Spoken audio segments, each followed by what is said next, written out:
Hey there, fellow wanderers. Picture this. A dimly lit medieval tavern, the wooden beams creaking above your head as a chilly draught snakes through the cracks in the ancient walls. The stone floor is cool beneath your feet, and the air is thick with the earthy smell of damp wood and the faint aroma of fermenting grapes. It's bustling, but not with the clamour of a modern bar. Instead, you hear the low murmur of voices huddled closely, as if sharing secrets over mugs and goblets.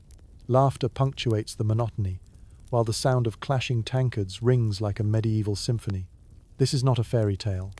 This is the reality of medieval imbibing, where the drinks tell stories more complex than any bard could weave. As you breathe in the musty, yet somehow comforting scent of this bygone era, consider the folks who once relished in their crude concoctions. You might imagine yourself gesturing for a drink, raising a hand to beckon the tavern keeper. It's in these sipping and supping moments that the tapestry of medieval life unfolds, where wine was not simply a drink, but a cornerstone of daily life, culture, and even survival. So before we dive deeper, I ask only this. If this kind of raw, unvarnished truth speaks to you, click like, hit subscribe, and leave a trace of yourself in the comments. Tell me your city, your time, your state of mind. Now, dim the lights. Let the hum of your fan blend with the wind of centuries past. Let's begin. And remember, in medieval times, even survival was a luxury. You stand now among the rough-hewn tables, where the clink of a wooden mug signals the continuation of age-old traditions. Welcome to an era where every sip is a step back to a time when the soils and climates dictated more than the wine's quality. They sculpted a culture that relied heavily on fermented beverages for nourishment, celebration, and even health. Medieval wine, the centerpiece of this liquid exploration, was a product of both science and superstition. Vintners were at the mercy of the fickle nature of weather and soil. The vineyards stretched across rolling countryside, often at the mercy of pests, frost, or drought. While the essence of winemaking, the crushing of grapes, fermentation, and aging remains familiar to us today, in medieval times, it was a gamble against the elements. You might wonder, just how bad was this ancient brew? Imagine sipping a wine imbued with earthiness, perhaps a touch of sourness that your modern palate registers as fearing the encroach of vinegar. But don't let your taste buds deceive you. Those medieval tongues found their waves of flavor playing a harmony as comforting as it was erratic. The result was a drink that spoke of the toil involved, the communal effort of those who cultivated grapes, bridging the gap between farm and feast. The raw, unaged wines of the past likely didn't have the refined finesse of the modern Merlot or Chardonnay. Instead, they bore a rustic texture, as if carrying the very essence of the vine's struggle to fruition. The drink could be thin and tart, or robust and fiery, depending on the hand that crafted it. Historians still argue whether wine from certain regions like the famed Bordeaux shelled superiority over others, or was celebrated merely for its association with high status. Cradling your goblet, you can envision the haze of medieval feasts, where these very wines flowed freely, loosening tongues and spirits. In these gatherings, drink spoke louder than words, forging alliances and at times dissolving them. As you sit, listen to the tales whispered by fellow patronza landlady recounting the futile attempts at sweetening the latest batch, a minstrel boasting of a fine vintage tasted in the Lord's service. Every cup was both an escape and a return to the earth, connecting medieval folk with the narrative of their land and labor. Yet, beyond tale spinners and workers, there existed the peculiar and sublime world of monastic winemaking. The green-robed monks, cloistered within high walls, penned early treatises on viticulture while tending their vines with pious dedication. Their influence permeated both spectrum and sphere, religious dogma and the drink entwined until the lines blurred. But enough of the monks for now. Let's return to the tavern, where the cacophony of life dances around you. You glance around at faces bathed in the golden glow of candlelight, a mix so motley it's as if the heavens themselves assembled the audience for a tale long told and retold. Patrons sip deeply, immersing themselves in the warmth not just of the wine, but of company well assembled. And remember, as you let these stories of yore seep into your consciousness like a fine old wine, each sip was as much a prayer as it was a poema spoken ode, to an existence that found solace in the savage simplicity of vine to vintage. You breathe deep, the imagined scent of grapes and wood mingling as you linger on the cusp of dreams. Our journey through medieval wines and their histories is just beginning, and while this rustic world may feel far removed from your own, perhaps, in the quiet of your room, a kindred spirit nods in understanding across the centuries. Sweet dreams, fellow wanderer. As you find yourself more immersed in this medieval chapel of wines, you turn your attention to the origins, the crafting of these rustic quaffs that have journeyed through time. The basics of medieval winemaking, when seen through today's lens, might appear almost endearingly naive. Yet they were the seeds of an entire tradition still lovingly upheld. Imagine standing in a vineyard, stalked vines threading through the earth, the sun casting a warm glow that promises ripeness. The process begins not with the opulence of modern wineries, but with the humble grape, plucked from twisting vines by hands browned by toil. An inherently organic process, medieval winemaking relied, first and foremost, on the tenor of the land. Viticulture was, after all, at the mercy of Mother Nature, her whims deciding whether a vintage was one of transcendence or travail. You can see the simple tools used by winemakers cite, perhaps at odds with the rich complexity they endeavored to produce. Grape bunches are harvested and brought to the wine press, which is not the shiny steel juggernaut of today's industry, but a wooden contraption, perhaps resembling a giant nutcracker in function and form. With an eternal rhythm, juice flows from the squeezed fruit, a cascade that hints at the brew to come. The medieval winemaker leaned heavily on intuition, guided by phases of the moon and whispered secrets of the craft. Fermentation, with its almost magical transformation of sugar into alcohol, was both understood and a mystery. Large wooden barrels stored this fermenting life-blood, an alchemist's concoction perfecting itself through the passage of time and cosmic happenstance. Interestingly, the yeast essential to this process was wild, ambient, clinging to skins and lurking in the air like an invisible ingredient. Unlike our neatly catalogued strains, these microorganisms added an element of surprise or fact that might lead modern enophiles to hesitate, but brought excitement to the medieval vintner. Historians still argue whether the unpredictability of such wild fermentation led to the development of localized house flavors that defined regions more concretely than any modern varietal classification. Pause for a second and consider this medieval wine wasn't about choice, it was about existence. You drank what your land produced, becoming intrinsically tied to its peaks and valleys. Each sip was a reminder of the vine's struggle against the elements, its resiliency mirrored in those who called the land home. Jokes aside, medieval winemakers could have been the original go-with-the-flow proponents, finding solace in the alchemic journey from grape to goblet amidst the unpredictability of outcomes. They capitalized on the quirks of their terroir, yielding wines as diverse as the lands they hailed from. If they could have wired a sign over their barrels, it would likely read, "Improvisation is key, expectation a folly," and it worked. Regional flavors flourished, and just as the vineyards were rooted to the earth, so too were the people, through the wine they drank. In its rich complexity, each draught brought forth the pulse of medieval life, echoing through the centuries. Press onwards, back to that bustling tavern. Consider those medieval scenarios where, after a day's work, you arrive at the village square to collect your ration from the local vineyard.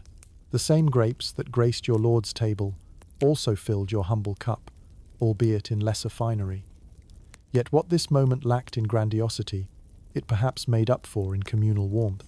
With each pouring, you relive the era's endless cycle of hardship and celebration, and as the liquid gold glides over tongues, it reduces life's strifes to a footnote, allowing the shared humanity found in the humble act of drinking to take the stage.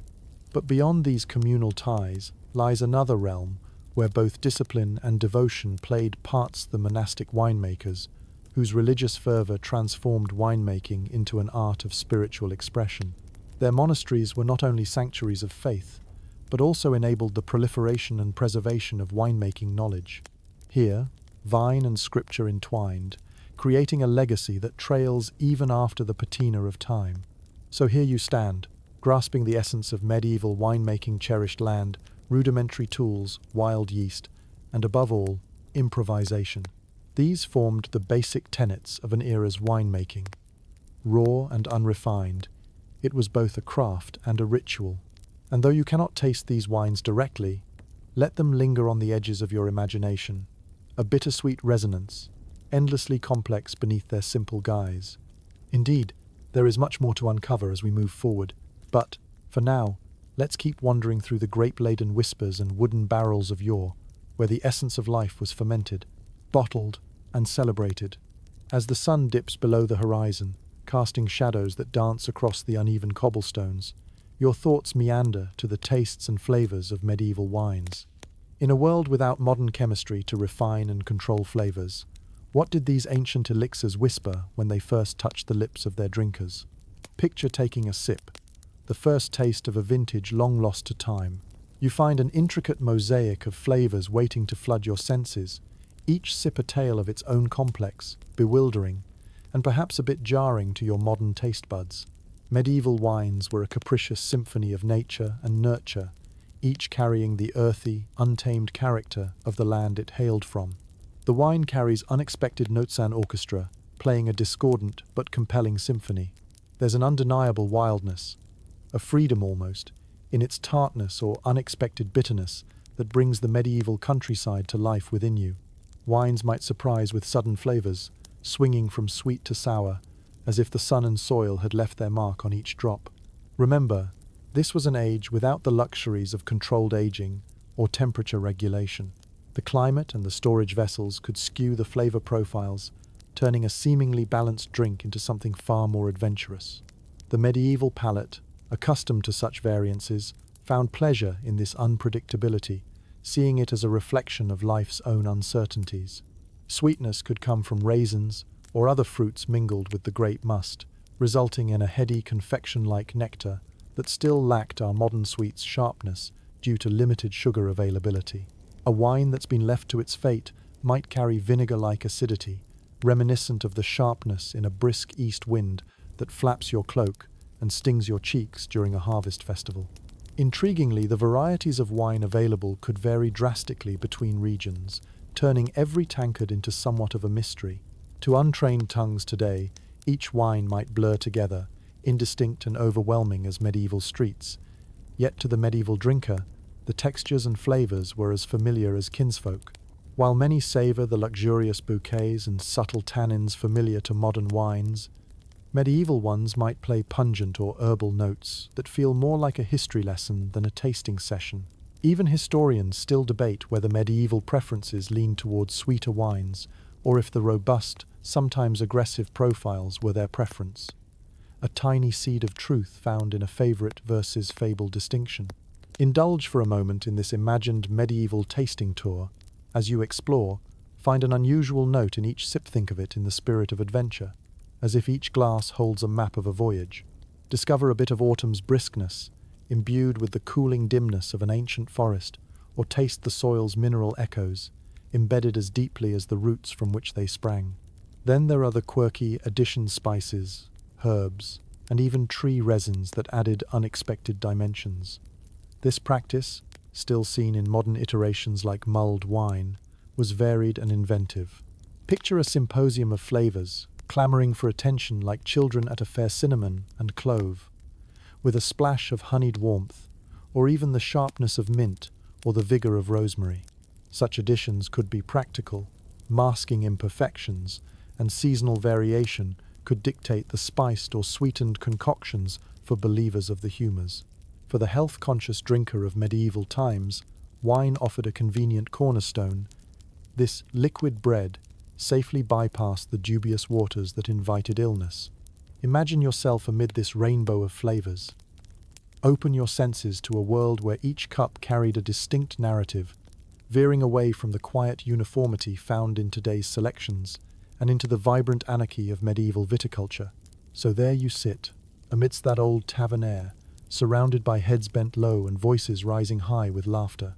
You notice how the taste of the wine seems to change as the night depenses, the tales grow taller, the belly fuller, its warmth delivering you softly into the night.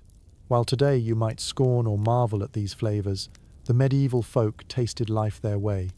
with a tradition as untouched by the pins of modernity as the stars lingering in the sky. As you linger over the fading notes of a wine centuries old, you scratch the surface, yet know the deeper stories and the colors within each taste are still ahead. As the tapestry of flavors unfolds in your mind, the truth emerges that medieval wine's journey from vineyard to goblet was fraught with challenges. Chief among these was preservation, a seemingly insurmountable task defined by rudimentary methods and nature's relentless inevitability. Grapes had their rebellion softly orchestrated. Once harvested, the race against time began. You find yourself pondering how medieval winemakers preserved their elixirs without glass bottles, synthetic corks, or sulfites, a modern hallmark of wine preservation. They relied on instinct and experience, like artists without brushes, drawing from earthen tools to stave off spoilage. Without temperature-controlled cellars, wines were often stored in wooden casks, or sometimes remarkably weren't stored for long at all. Imagine the irony of aged wines being less common, a contrast to today's prized vintages. What we cherish as matured or aged to perfection might be unpalatable vinegar in a medieval context, a disaster to avoid rather than a delight to savor. Every winemaker's nemesis, Acetobacter, silently lurked, threatening to transform precious wine into sour vinegar when least desired, making the art of preservation all the more critical. As wooden barrels saw extensive use, their porous nature, although imperfect, offered surprising advantages. These barrels allowed the wine to mature, albeit differently than the sealed confines of modern bottles. Be on the lookout, though. If stored improperly, their insides could become a battleground between useful wine yeasts and the oxygen acceleration towards vinegar. Picture the diligent efforts of medieval cellarmen who knew this intimate dance of preservation well. They might tilt casks against cellar walls where the cool earth would lend an even hand. The cellar became a guardian of secrets, where the winemaker would grasp barrel spouts and press their fortune against the ever-turning wheel of chance. While options were limited, some worked around the clock, plying methods of preserving flavor through flavor. You hear whispers in a world awake to nature's bounty, adding a bit of honey or herbs, perhaps a well-guarded spice blend that hides under a cloak of cinnamon. Clever ideas steered drinks toward a more palatable fate, weaving preservation with tasty flourish or flourish to the divine line of delicacy. Enterprising aficionados in warmer climes had to dance around fermentation's rapid march. In southern vineyards, where the sun crowned hills with golden rays, spoilage remained an ongoing concern. Wines from such places might have leaned towards stronger, bolder attempts at dominion over spoilage flavors, directing attention instead of wary surroundings. Wander to a medieval tavern now, where the barkeep pours your cup, confident that despite the passage of time, the wine he offers holds its character under his careful watch. After all, wine once spoiled becomes vinegar, and even vinegar found its place not as a grumble-inducing oversight, but an asset to be rinsed over sleepy salads or softened by touch with fresh bread or grilled fish. Could we laugh, remembering the quirky efforts it took to sustain life through storages and sieges, or do we honor the culmination of elegance in these age-old vines? Abbot and vintner alike found reverence in wine preservation, a vital step in ensuring it would fortify heart and spirit alike, even if whispers crop in places where glass was scarce. In the dim glow of candlelit nights, when light found its way through the green bottles inside a cellar, colored with their murmurs of time, preservation's dance speaks volumes through the familiar aching warmth of earth's tribute each sip, supplanting modern skepticism with tales that dared to walk a vino-led tightrope without any net. Hold your goblet high. Consider the dice roll of flavors and fates wrought through deliberate imperfection and the timeless quest for preservation. Marvel at this dance, the earthen symphony that once held sway in the hearts of people who not only grasped their survival, but celebrated its artistry across generations, footsteps echoing the stars above. And so, the path onwards beckons, each step deeper into the past's cherished conviviality, one cup at a time. As you retire this eve, may your dreams cradle you in a world where the past still pours richly, through earthy fragrances, warmth of stolen sunlight, and the enduring whisper of cask upon palate etched within eternity's grasp. The narrative unfolds in a medieval world where wine ruled the tables of nobility, but the common folk had another hero in their cup: beer and ale. The intoxicating symphony of yeasts and grains became the libation of choice for the masses, providing sustenance and a hearty accompaniment to the daily grind of medieval life. Imagine yourself stepping into a bustling medieval kitchen, where the air is thick with the yeasty aroma of fermenting grains, a comfort that envelops you like a well-worn cloak. Here, bubbling cauldrons hiss and seethe, the musical popping of their contents, a joyful echo in the midst of simple, necessary work. Beer is essentially liquid breeder, nutritious surrogate for limited food reserves, and often far more palatable than the water pulled from questionable sources. As you cast your gaze over the brewing process, you observe the mingling of barley, water, and hops, a trio that dances together as the hearth's heat merges their virtues into one harmonious brew. The art of brewing beer and ale was intrinsic to life in the medieval village. It was an enterprise most everyone partook in, from noble manors to humble peasant homes, with recipes as diverse as the regions and imagination of those who crafted them. Medieval beer wasn't just a refreshment, but a vital part of the diet, rich in calories and nutrients. A society plagued with dubious water supplies, ale became the safeguard against the myriad of health hazards lurking in a simple sip from a river or well. With lower alcohol content than modern beers, it was consumed casually throughout the day, much like a soft drink might substitute water today. Historians still argue whether ale was so omnipresent that it was given to children, solidifying its reputation as a staple rather than a luxury. Try to envision a bustling village square, where the rustic tavern acts as the nucleus of social engagement. The thought of a frothy mug of beer, tinged with earthy undertones and a hint of bitterness from hops, contrasts with the sweet notes of today's versions.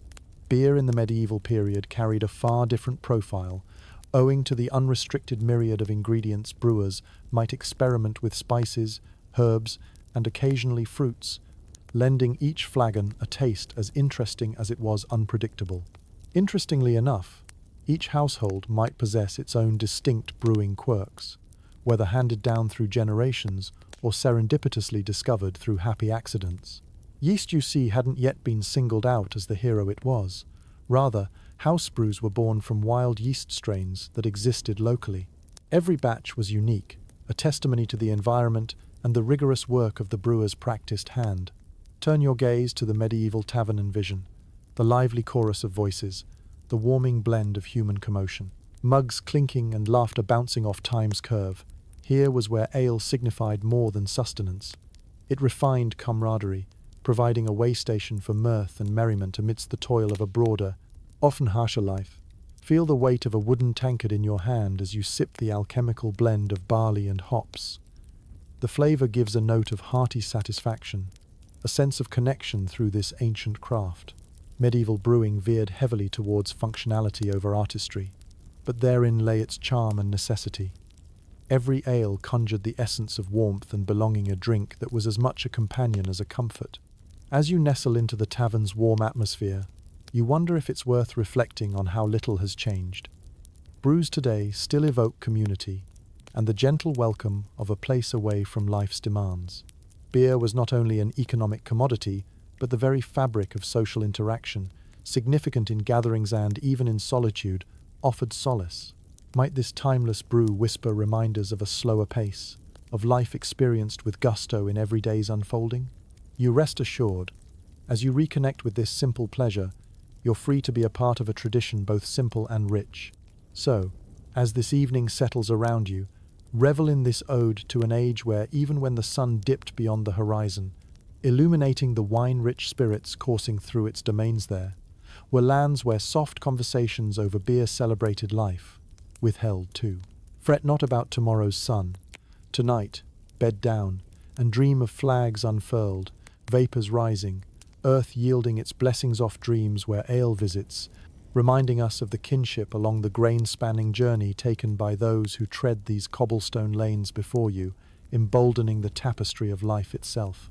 As the echoes of the tavern's warm camaraderie linger, we delve deeper into the art and science behind the bubbling cauldrons of medieval brews. Brewing was a meticulous craft, and understanding it allows you to appreciate the intricate web of knowledge and tradition that medieval brewmasters wove into every pitcher. Bustling behind the wooden doors of rustic kitchens, you'd find a scene of calculated chaos, harmonious blend of science, meeting the pragmatism of everyday life.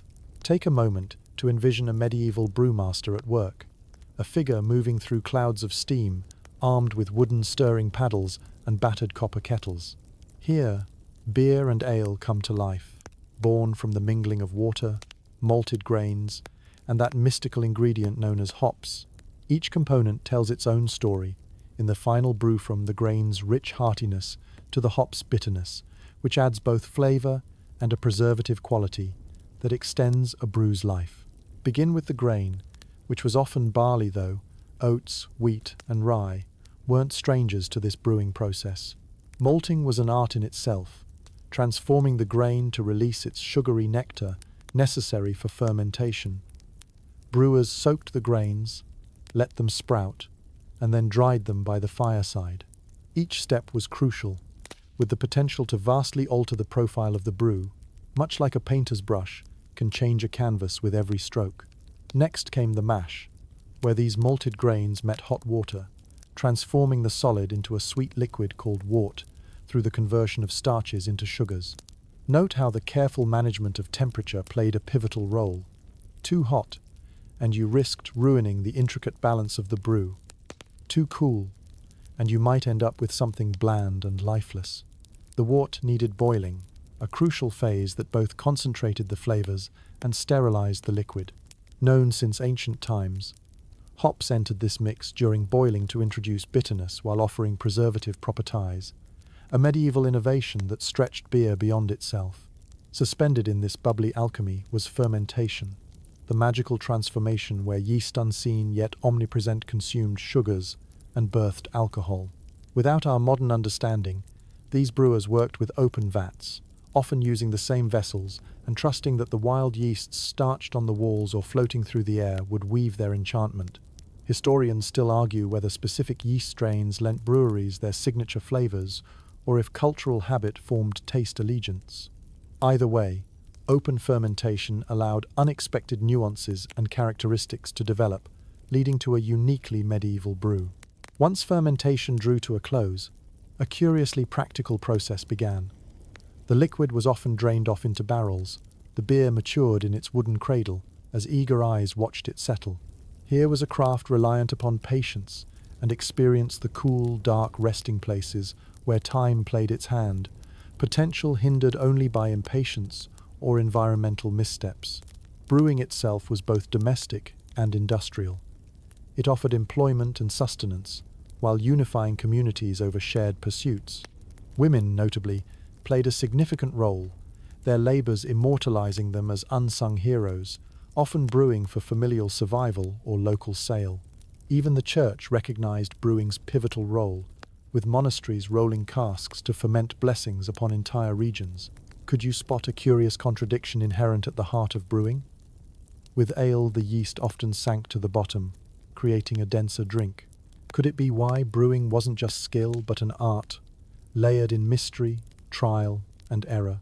As you let this rich history ferment in your imagination, picture countless figures testing each mix, sometimes knocking you off course with unexpected dregs or a fresh sip of corner-cut brilliance. Whether it was a boisterous batch welcomed by thirsty seafarers or a silky ale echoing the sunset, brews cast lines between life's pursuits and the social orders hemmed by medieval realms. Join in this journey under pale stone archways and among earthy wafts. The tale of brewing is a testament to human endeavor, stubborn perseverance, and serendipity that flowed from village square to lordly manor alike. So, as night descends and you retreat to the confines of your quietude, let your dreams whisper of the simmering brews, letting tomorrow pick up where the cauldrons left off. Travel back to a time where each sip carried stories of survival and solace, and the steaming heart of medieval kitchens pulsed with life's own beat. As the night engulfs the medieval landscape, a peculiar quietude settles over you, a silence, punctuated only by the whisper of wind over water. But not all is serene, as the vexing issue of water quality looms large. casting a shadow over the daily lives of those who tread these earthen paths. In an age where clean water was as mercurial in presence as it was elusive, people often turned toward fermented beverages, like wine and ale, as safer alternatives. Picture a medieval village, rugged and simple, its water source a stone's throw away, yet shrouded in uncertainty. A stream babbles nearby, but beneath its surface, unseen hazards lie in wait. This was not the picture-perfect babbling brook or crystalline spring that graced storybook pages. Instead, it served as a repository for the detritus of life-animal waste, the runoff from rain-swept paths, and all manner of microscopic organisms eager for a new host. In the twinkling past, these challenges drew the populace subtly away from water and into the embrace of brewing and viticulture. Fermented beverages became synonymous with safety, not only for their inebriating qualities, but for their inability to harbor pathogens harmful to human health. It was an unspoken axiom, a silent acknowledgement of the invisible threats lurking at the water's edge. Imagine that dusty road winding through the village square, and in its solitude stands a lone well. This marked a sacred source of survival. To drink from it, however, was to take a chance unfurling into the unknown. The term well water became almost an ironic comment, for every spoonful you draw could herald vitality or its opponent. Recall the cacophony of disease and illness that plagued the medieval era. Waterborne ailments like dysentery and cholera were grim spectres, capable of decimating entire communities within the span of weeks. The destruction wrought by these diseases is embodied in the panic they sowed, whispering fear into the hearts of countless generations wary of untrustworthy waters. In a world fearsome of its own elements, consuming beverages such as ale or wine offered a semblance of safety and security, albeit an intoxicating one. As these drinks underwent fermentation, the process transformed them into sterile environments inhospitable to pathogens, a fortuitous side effect of indulging in spirits rather than liquid impurity. Historians still debate whether the shift to alcoholic imbibement over water contributed significantly to the period's infamous depopulation. Nonetheless, occupying the center of day-to-day life, these drinks became a cultural fixture, representing more than just refreshment. They embodied common sense, steeped in the acknowledgement of life's precarious threads. But don't let the bygone spectre's apparition mislead you into imagining medieval life entirely devoid of H2O. Rainwater collection served as a reliable source in many regions, pitching in as it pitched out of the skies above. Inhabitants would supplement their fermented inclinations with swift streams harvested from the heavens, often storing the crystal ambrosia in vats for use when necessary. You can almost hear the plink of droplets cascading into barrels after a summer rain, a precious reserve serving to allay anxieties, offering relief from the world outside their cozy walls. Such relief, like any dream, was fragile and demanded guardianship, the precious commodity always close to mind. As you wander through this imaginary medieval day, consider the hardy folk who learned to thrive amid imperfections, crafting everything from their walls to their wines to weather the storm of uncertainty. For them, water was not the cherished elixir that powers modern life, but rather a hazardous basin demanding vigil and cunning. These stoic medieval communities cared little for our debates around hydration. It wasn't in such questions that life's answers emerged. For them, each sip was measured not in volume, but in vitality, and a grasp fleeting at affairs out of human hands. So, as you settle into the hushed quiet of your own surrounds, let this story drift and swell beneath your rested thoughts. Envision those bone-tired figures who roamed the riverbanks, whose days stretched long and whose vigilance knitted into a thrust for life where even a simple drink twisted between persistence and providence. Relish this reflection upon one of life's simplest yet most profound acts, the quotidian doused with brilliance, as you tenderly glimpse a time both far removed yet achingly familiar, where water remains a channel between epochs borne by whispers that draw near, undulating across the tendrils of time. As the stars glimmer above the medieval tapestry stretched over the night sky, we delve into the medieval penchant for enhancing drinks with an array of spices and herbs. The medieval world was a place where the notion of flavor extended beyond mere grapes and grains, where imagination mingled with necessity to produce concoctions both curious and captivating. Imagine yourself standing in the echoing halls of a medieval kitchen, wherein aromatic herbs and vibrant spices line the shelves like colorful potions in an alchemist's storeroom. You find a lively marketplace nearby, where traders hawk wares from distant lands: cinnamon, clove, nutmeg, and pepper, each used to tickle taste buds and stave off monotony. These scents curl around you with a sensory plea, whispering tales embedded in every spice-laden breeze. In the medieval mind, a beverage wasn't just a drink. It was a canvas upon which to paint flavors that ranged from the exotic to the mundane opportunity to marry the local with the foreign in every tankard. This vibrancy came not merely from a quest for novelty, but also from a pragmatic endeavor to mask imperfections that could lurk within rustic brews. Spices emerged as salvaging artisans, employed to sweeten sour wines or profound Alison antidote crafted against nature's unpredictabilities. Your journey might lead you to a bustling tavern, its air humming with the low murmur of mingled voices caught in earnest discourse. Patrons grip drinking vessels that conceal enticing aromas, drawing you nearer. Each sip is a tapestry woven by myriad ingredients. In these intimate moments, you detect notes of orange and herbs threading through drinks, as wisdom once passed in soft tones now mingles with the joy of shared experiences. And as some gathered to sip, others concocted remedies of mystical renown, devising both medicinal and gastronomic wonderlands. Some believed these additions to fortify the body against disease and frailty, concepts steeped in equal parts, hope and necessity, that found favor among those nurtured in a culture of ancient remedies. Whether for pleasure or health, the roles played by such additives mirrored the acrobat balancing the tension between known and unknown. Historians still argue whether these additives had more to do with genuinely believed health benefits or if being guided by costliness and availability swayed tastes of the day. After all, in countless cases, only the wealthy could revel in saffron-infused delicacies. Thus emerged an image of privilege, dripping quite literally with purpose and opulence. As you acclimate to this sensory overload, imagine the ways that seasons might have guided this culinary artistry. Warming cloves on chilly evenings pulled straight from the earth, zesting lemon on baking summer days. Approaching the hearthside cauldron warmed fingers as well as souls, shivering within the confines of frosted community spaces.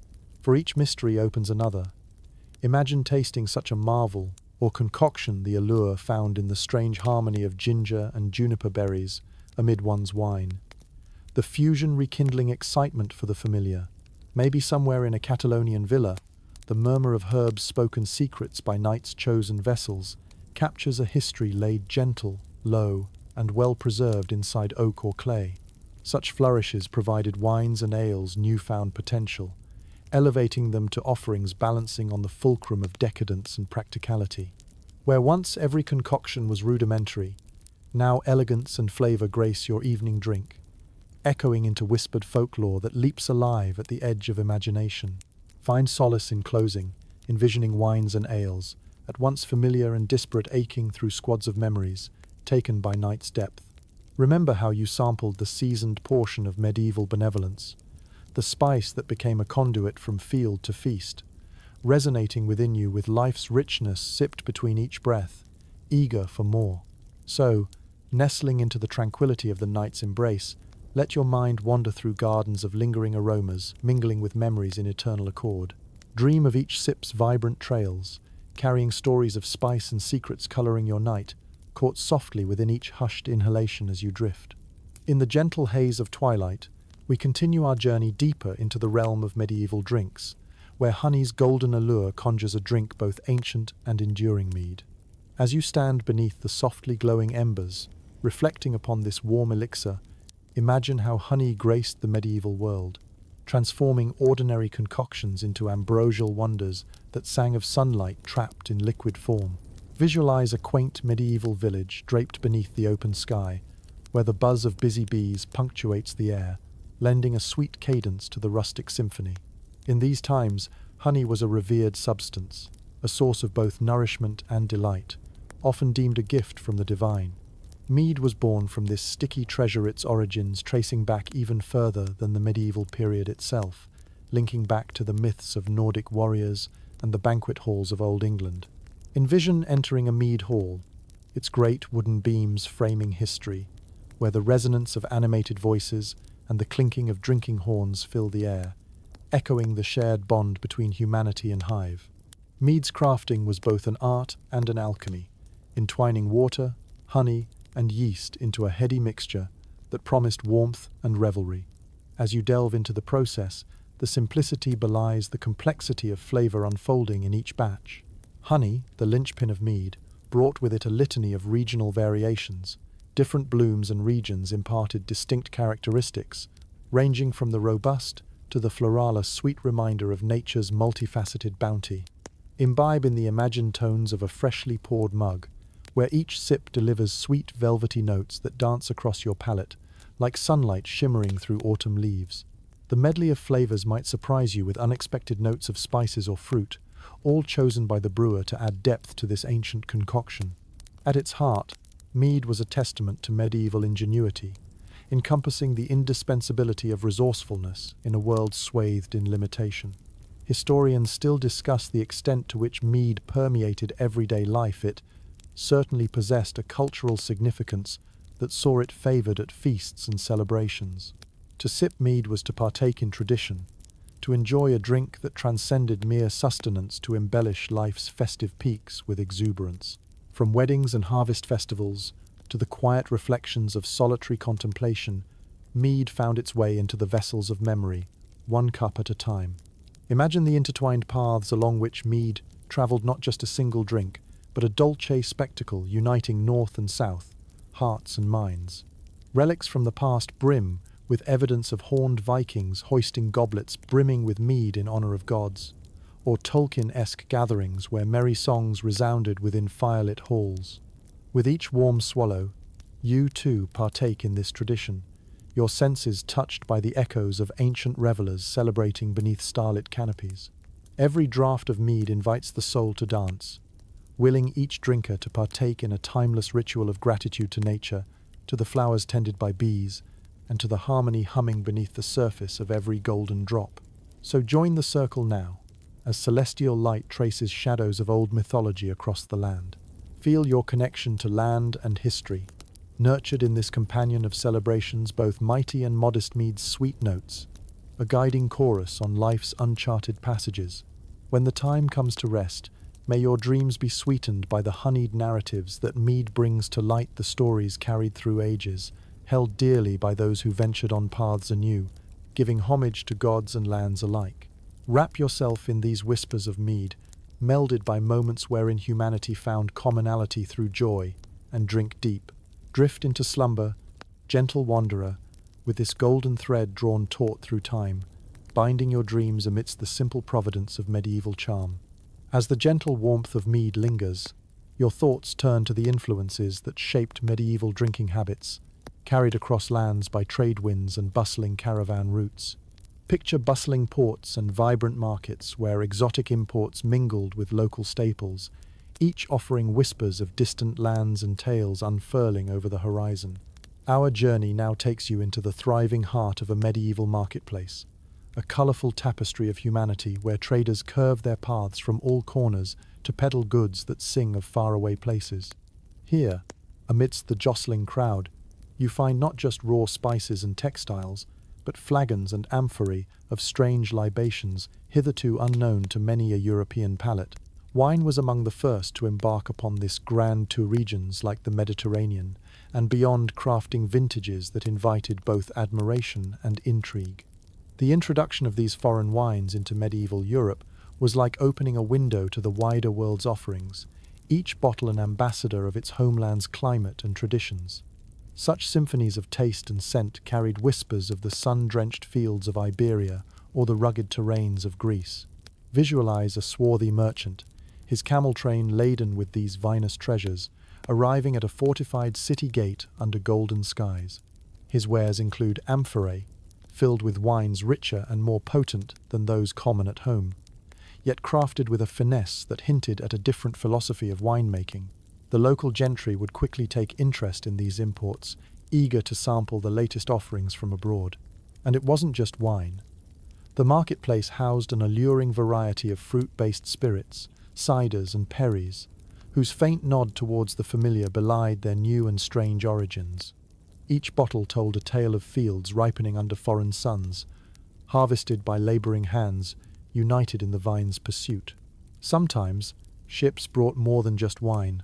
Infused spirits and the precursors to what we'd recognise as modern liqueurs eagerly sought a place here, flavoured by whatever exotic spices came up alongside them, the heady aroma of anise wafting up from Turkish raki, or a florid scent of rose lingering after a cupful of Persian distillate.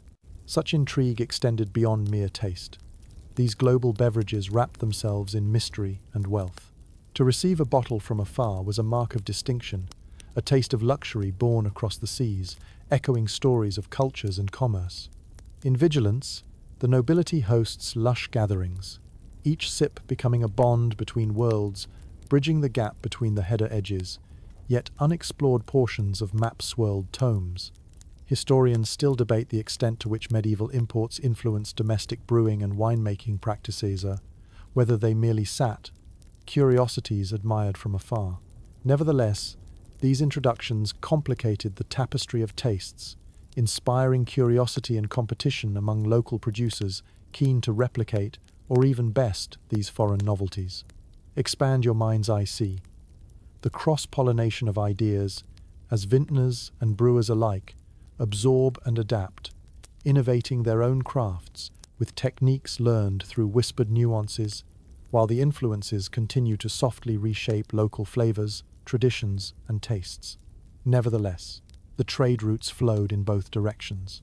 Just as foreign wines found their way into European hearts, European brews and wines traveled forth, influencing distant shores with flavors honed through old-world temperaments, coexisting alongside New World zeal. Perhaps you'll find yourself trailing after a merchant's tale, his wares bearing the nuance of the Orient, of sun-baked caravan paths, winding as surely as your own curiosity through this world called medieval. At every step, remember that this confluence of drink and spirit is not merely about trade, but the interconnected silken threads binding humanity timelessly. As the stars begin to weave themselves into the backdrop of night, embrace the tranquility that follows as your dreams turn to vessels and bottles drawn from distant coves, mingling together in your thoughts. This harmony of global discovery and consumption builds upon itself beneath medieval moons, a resonant reminder of the richness hiding behind each trundle upon cobbled streets. So, with a satisfied sigh, allow yourself to relax deeper into the twilight dreams of indulgence and exploration, of long-lost ships at prayer with treasure, of conversations cast beneath banners from faraway lands. Let the night's reverie animate these traditions and whisper to you of the diversity in every shared sip, salting your imagination with the vast ocean of humanity we've yet to explore. As the morning sun peeks over the horizon, casting its first warm glimmers across the cobblestones, your senses wander towards the heartbeats of medieval society, the lively taverns. Settle in a corner stool, where the clamour of voices echoes around you, and the rhythmic thump of mugs meeting wooden tables provides a comforting cadence, like an old friend's laughter. Within these dimly lit halls, where flickering candle flames dance playfully against stone walls, you find more than mere drink at play. Taverns were the social and economic glue, binding communities with camaraderie and conversation. Here, patrons from varied walks of life intermingled, the jester with the farmer, the tradesman with the traveller. Each face glows in the amber light, a cluster of stories waiting to unfold at the bottom of each glass. Imagine stepping into a bustling medieval tavern, the air thick with the smells of roasted meats, stale straw, and the sharp tang of spilled ale. The heart of the tavern is embodied in its bartender, the innkeeper, cheerfully dishing out drinks and wisdom alike, a confidant as much as a purveyor.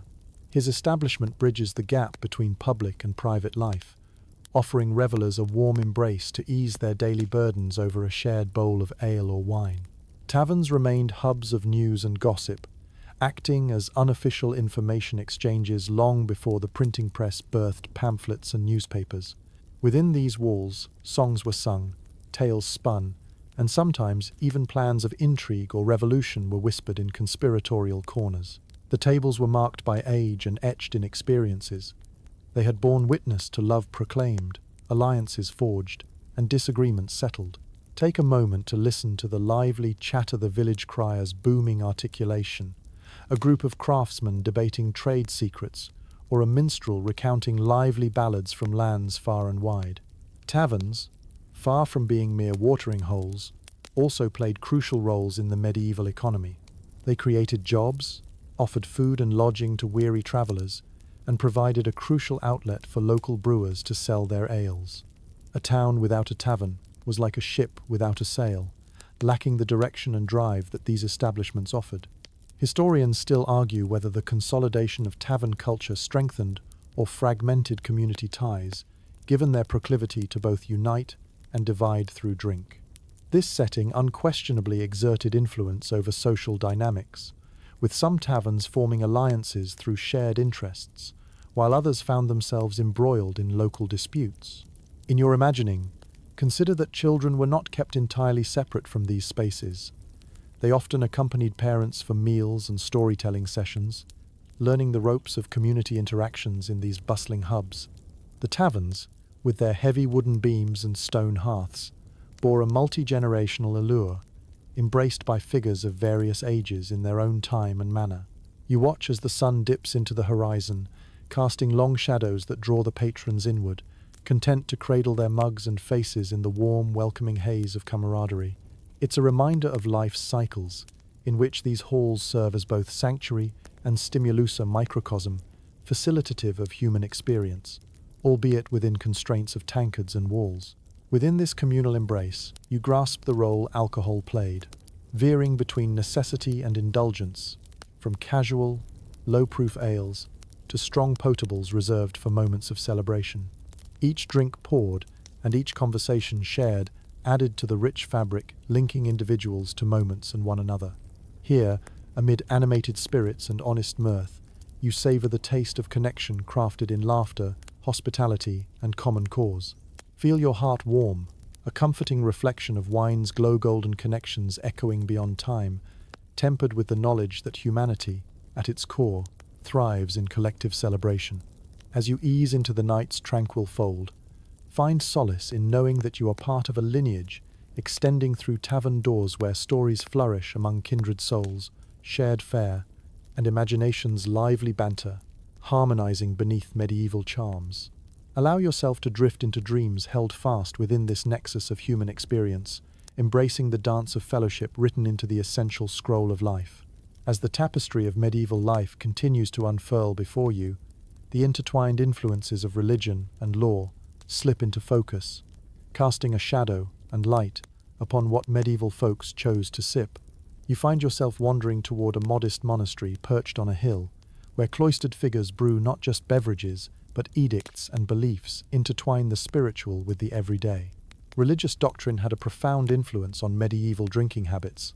Consider the monks, dedicated stewards of the vineyards, using their cloisters as both sanctuary and workshop to craft extraordinary wines.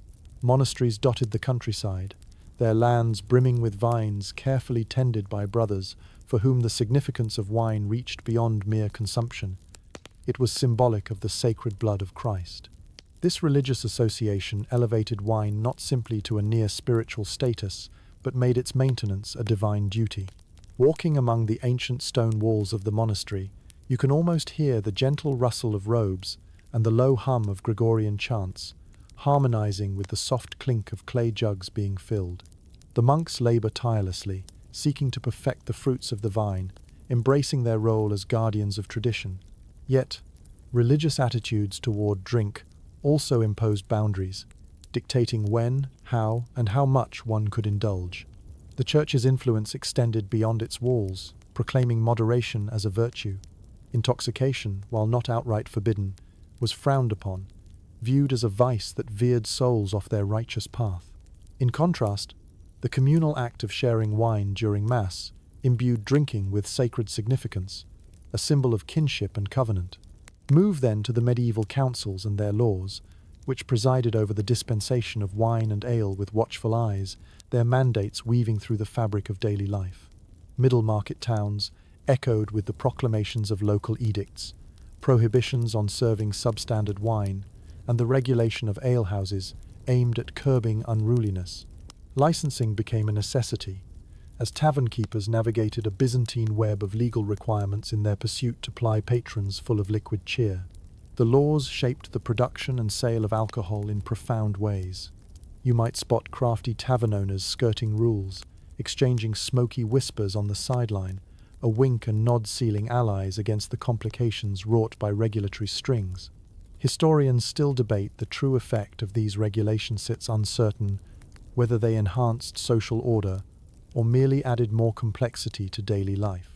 Also interesting were the restrictions troop movements imposed on drink production. During times of war, the demand for grain, particularly for food, famously saw breweries forced to cut back on production so that the harvest could feed the armies. While this brought scarcity, it also ignited innovation, as alternative ingredients and new brewing methods were sought. Even as history debated the rigor placed by various authorities, social occasions provided an escape, a clash and sway as laws grappled with the festivities. Festivals made allowances for indulgence, where those usually stern fingers pointed towards revelry, even if just fleetingly set free upon promptly lifting glasses, riposte snapped with guiding vigor. With this delicate balance of divine and rule-bound restraint, falsehoods and truths mingled across ages beneath humanity's thirst-driven desires.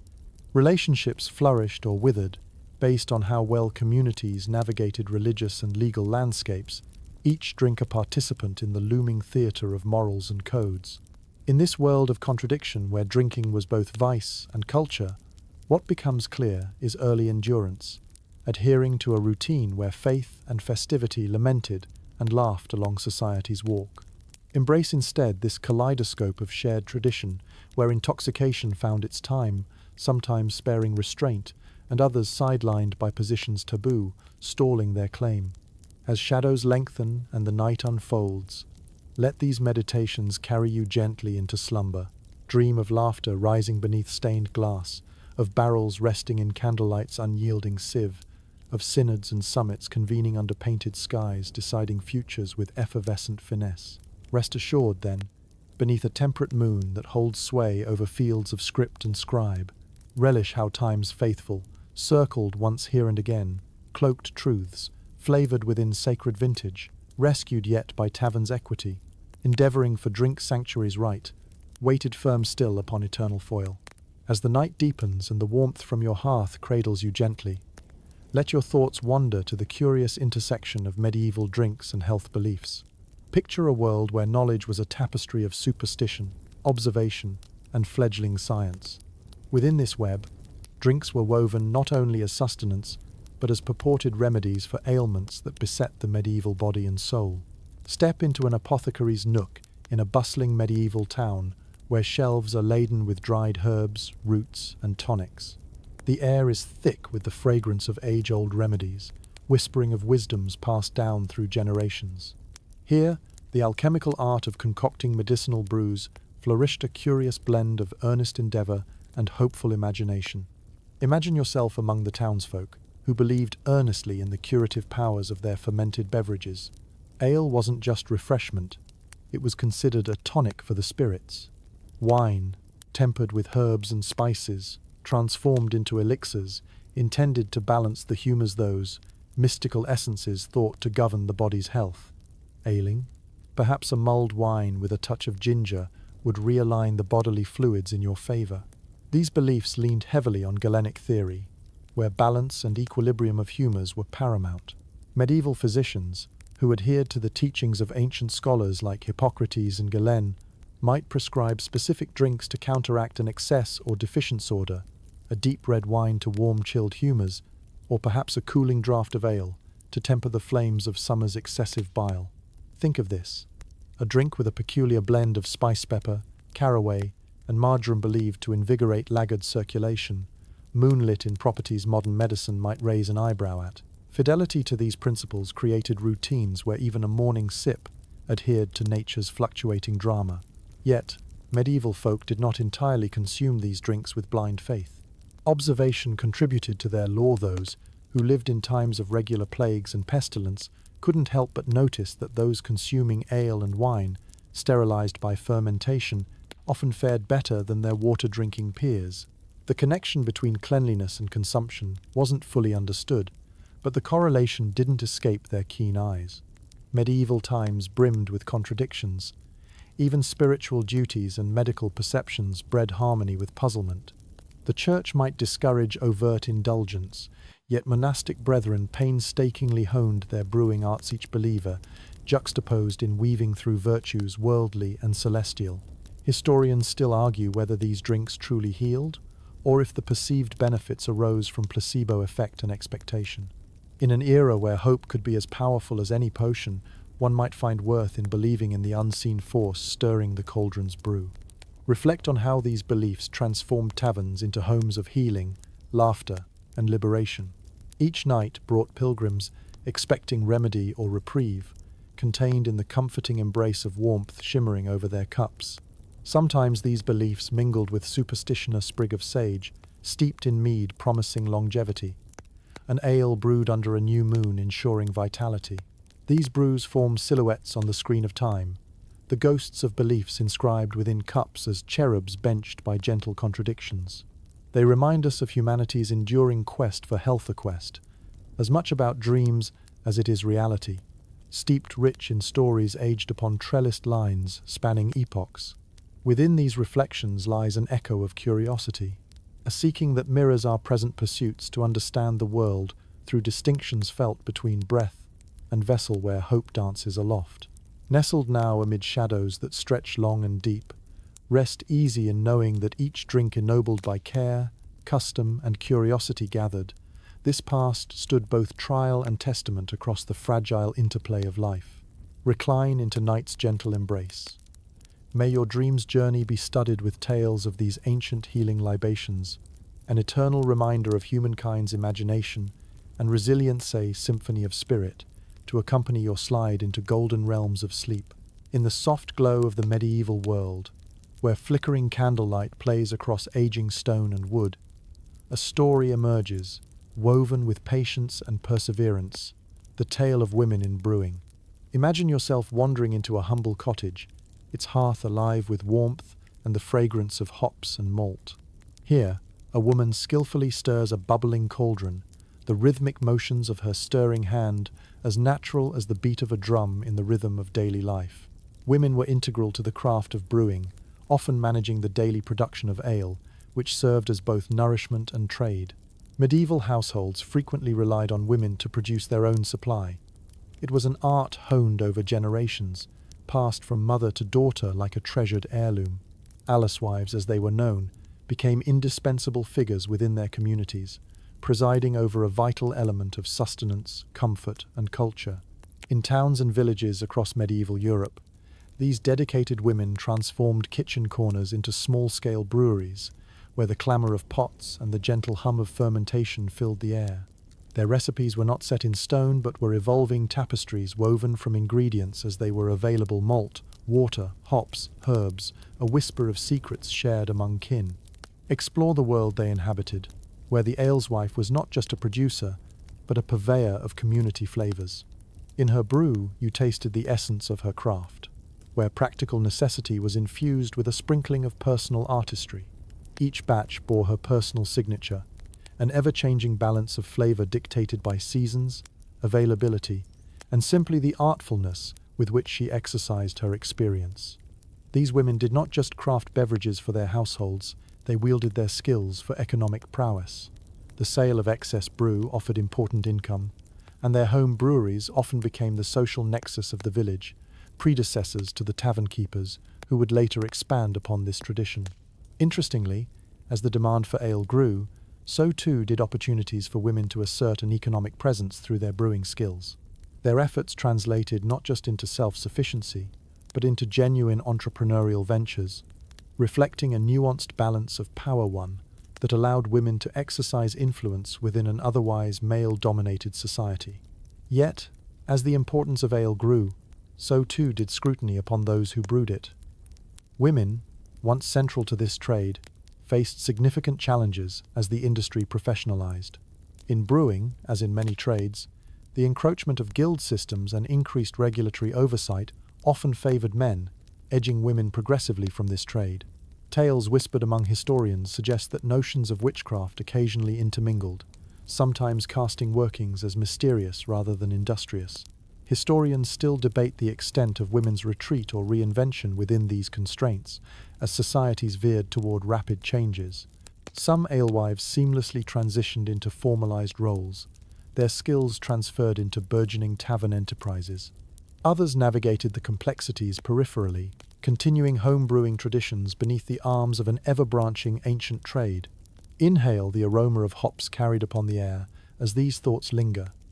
Brewed within intimate confines existed the refuge of heritage, expressed through each lovingly concocted batch. Each sip recounts her story, one of resilience woven against an unerring dance of opportunity and challenge. Consider the pot stirred with beliefs and dreams, served to nourish community and kin, while embodying narratives expressed in mugs raised to kindred spirits. The grooves of an alewife's labour are etched indelibly upon the fabric of medieval society, a chronicle infused with strength, tended by her unyielding hand. And as you tread through the last whispers of twilight, let these women's melodies resound. Their stories cradle your repose, their spirits linger on in every warm draught of human companionship, in resilience when nurtured by challenging circumstance, and in a dreamscape resonant with humanity's delicate craftsmanship. So, drift gently into this night, bound by murmurs of ancestral echoes. Find solace in the knowledge that these voices imbued our yesterdays with laughter and our futures with possibility, shimmering within the warmth of shared fireside tales where history was not just written, but borne over hearths, milled by patience divine. As the medieval world gently spins beneath the night skies, our journey takes us into the realm of regulation and influence, revealing the formidable tandem of taxation and lawfulness governing the world of medieval drinks. Picture a bustling medieval town square, filled with merchants, artisans, and the ubiquitous presence of those collecting dues and regulating trade. Within this tapestry of human endeavour lies the crux of taxation and control, forging paths that shaped not just drink itself, but the society it nourished. Imagine yourself strolling through a market, brimming with life and activity fruits of labour, displayed with care, a symphony of voices engaged in animated bargaining. Amidst this vibrant hubbub, the roles of tax collectors and enforcers take a central stage, their presence as conspicuous as the colourful stalls they roam between. Their task, to ensure that every transaction conforms with the prevailing laws, and that many a barrel and flagon contribute their due. The medieval period saw the expansion of powerful kingdoms and states, governed by monarchs seeking to consolidate power and finance ambitious projects, from castles to cathedral spires reaching skyward. The production and sale of alcohol became prime targets for taxation. Taverns, inns, brew houses, and vineyards each bore the weight of levies, with special taxes imposed on those engaging in trade, drinking, and brewing. These taxes were not merely revenue streams but tools of control, influencing how and where breweries and winemakers operated, which industries thrived, and which faded. Feel the ripple effect extending, as it reaches deep into the artisan ways individuals and families, tipping fortunes toward or against success, based upon their ability to navigate this intricate web. Such regulation also brought about a shift toward commercial brewing operations, with large breweries gaining favour over smaller, family-run enterprises, which struggled under the increasing financial burden. It's a tale shaped by those who could afford the means to adhere to new standards, facilitating professionalism within the industry, but sowing the seeds of demise for some traditional practices. In some regions, taxes manipulated to encourage or deter the consumption of certain types of drinks led to changes in preferences, deliberate guide of a modern market, long before contemporary consumer analysis took hold. Wander with me into a public house now, where a tankard raises high in the air to toast, despite the shadows these imposed levies cast. Within the comforting haze of shared space, laughter and camaraderie transcend mere economics, as communal spirits form tighter bonds against the backdrop of bureaucracy. Simultaneously, taxation enabled local authorities and rulers to fund public works and maintain armies, investments which perhaps aided in the stabilization and development of their realms. Historians still argue whether taxation's heavy hand quelled or promoted social fabric, with opinions diverging on how these edicts mollified or inflamed tension. Even so, the burdens of taxation sometimes led these communities to clever evasion strategies. Distillers might produce spirits in secrecy, or brewers may water down ales to reduce taxable volumes, their ingenious yet risky tactics birthing the spirits of opportunity or compliance. Complexities layered across taxation invite reflection upon social structures where wealth garnered submission or negotiation with power, and community interdependence wove within frameworks of fairness or intrigue. But beyond the constraints and calculations, life pulsed unabated. Tavern keepers and vine dressers alike forged camaraderie beneath the barrels and vines, coaxing harmony from challenges with heart and humour guiding the poor.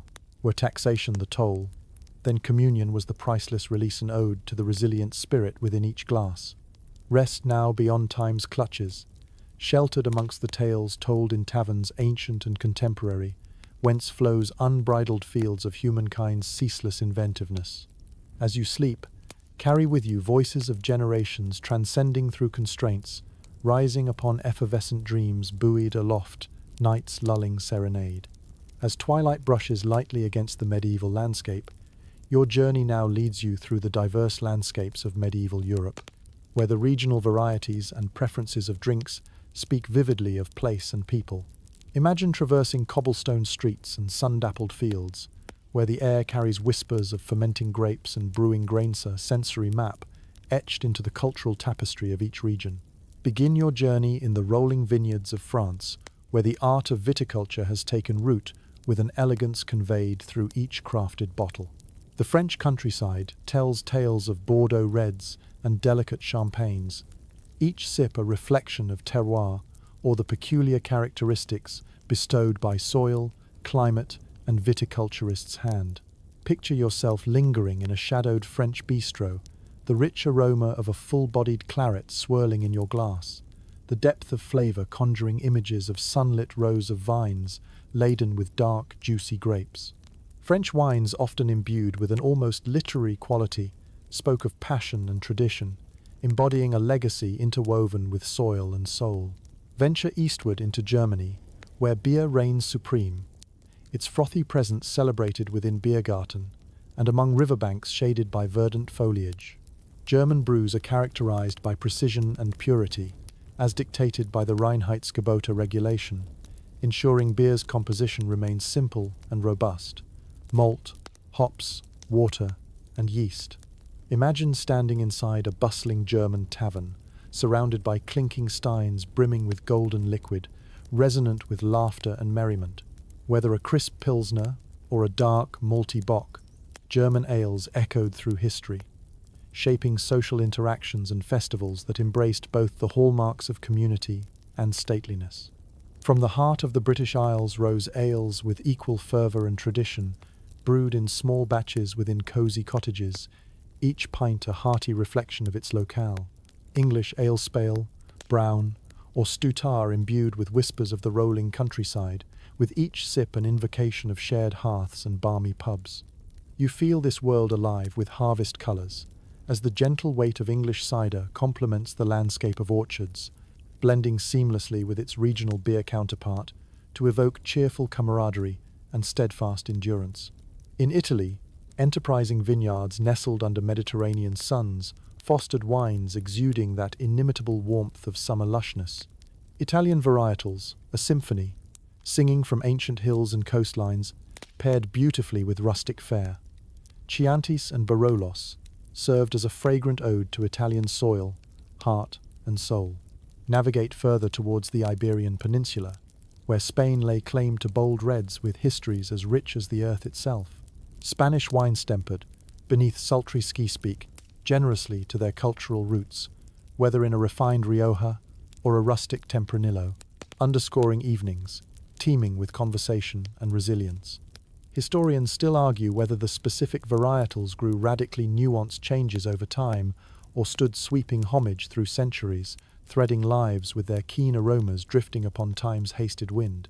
And finally, reach into the frosty north, envisioning the Nordic lands where honeyed meads, bracing aquavits, and ciders bespoke a legacy of shores and rugged landscapes, evoking imagery born of tradition and lore. In these regions, legends flowed as readily as drink, and each draught soothed vigor as settlers emboldened upon perseverance sipped slowly from horn.